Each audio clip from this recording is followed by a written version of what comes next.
বাংলাদেশ বনাম ইউএসএর 3 ম্যাচ সিরিজের প্রথম টি-20 আজ বাংলাদেশ সময় রাত 9টায় অনুষ্ঠিত হবে।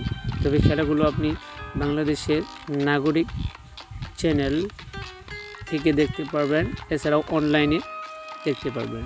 মূলত ধরা হয়েছে এই সিরিজটি বিশ্বকাপ প্রস্তুতির একটি ভালো সিরিজ, যেখানে দুই দলই তাদের নিজেকে ঝালিয়ে নিতে পারবে।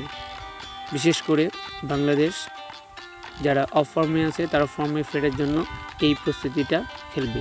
আর যুক্তরাষ্ট্র ভালো একটা দল, সম্প্রতি অনেক ভালো আছে, তবে এখানে তারা তাদের প্রস্তুতি সেরে নেবে, যদিও তাদের আগে ম্যাচ রয়েছে। সেজন্য বাংলাদেশের এই সিরিজের সাথেই তারা তাদের প্রস্তুতিটাকে সেরে নেবে।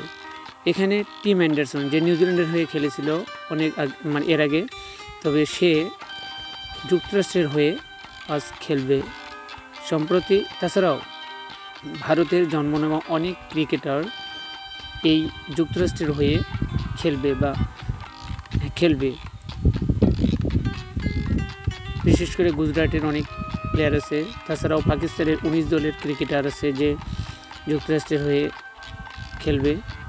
আর বাংলাদেশের বলতে গেলে এই সিরিজটা বাংলাদেশের জন্য অবশ্যই একটা বিশ্বকাপের প্রস্তুতি। তবে এইখানে বাংলাদেশের যে প্লেয়ারগুলো অফ ফর্মে আছে, বিশেষ করে সৌম্য, লিটন এবং ক্যাপ্টেন শান্ত, তারা তাদের ফর্মে ফিরে আসবে এবং বিশ্বকাপের প্রস্তুতিটা এই সিরিজে ভালো করে তারা তাদের এক কথায় যে প্রস্তুতি ভালো করবে, এটাই আশা করি।